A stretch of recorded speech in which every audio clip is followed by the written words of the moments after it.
100 sci-fi movies as laid down by me, your boy C, the host of most of the things right here on the Pop Rican Network, man.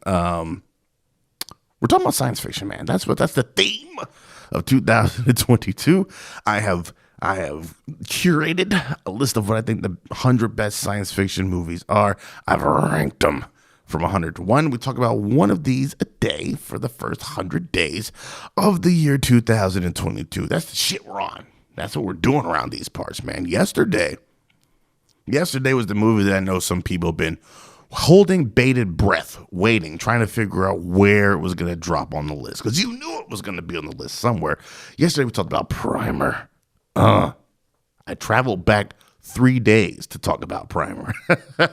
I love that movie, man. It's such a wonky, weird, I don't know what's going on here, but I still fucks with it type of movie. And I said on yesterday's podcast, if you go back and listen to that yesterday's Primer and today's movie are two of my favorite examples of how to do a well-told story with a very low budget. And that brings us to today's joint, man, number 45 on our list. Timecrimes, Los Crímenes. I do believe it's a South American movie. Argentinian, maybe? Don't quote me on that, though.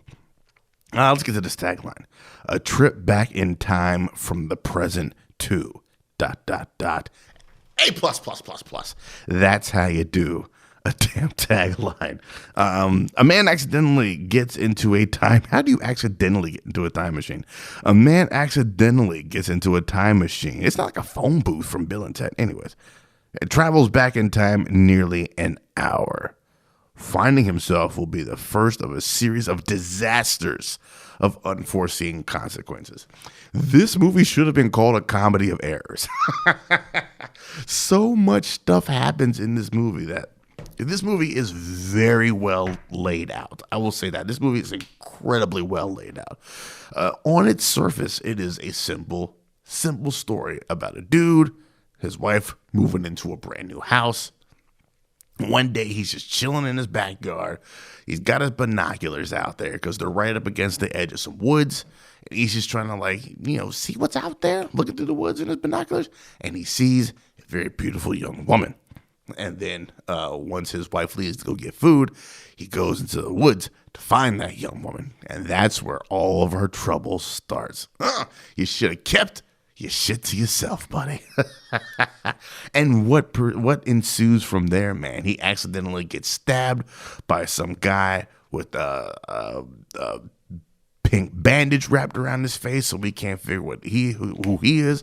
And it starts out as this weird thriller of this guy being chased through the woods by this dude with maybe like a trench coat. I think he's got like a pea coat. Nah, not a pea coat.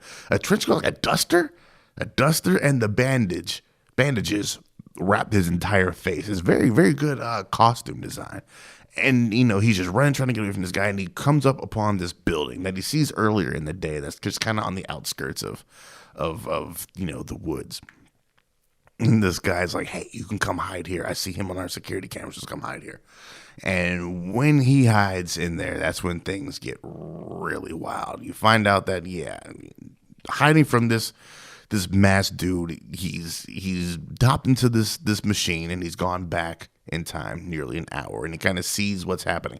Now, from here, it's kind of how can I affect things that I already know is going to happen while also staying out of my own way to make sure that everything that has happened happens to lead me to this point to affect everything that happens again.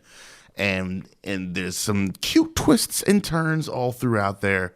The little trivia for you, if you didn't know, if you've seen this movie, the scientist guy that's helping him out throughout this movie, that's the director of the movie, man. He threw himself in there, and I think he does a pretty good job. And it just kind of escalates and escalates and escalates. And it goes into directions I didn't think it would go to. It's great, man. It's great. I've rewatched this. I watched this movie for the first time specifically for this list to see if it would make it on the list somehow or somewhere. And since then, I've probably watched it like 4 more times.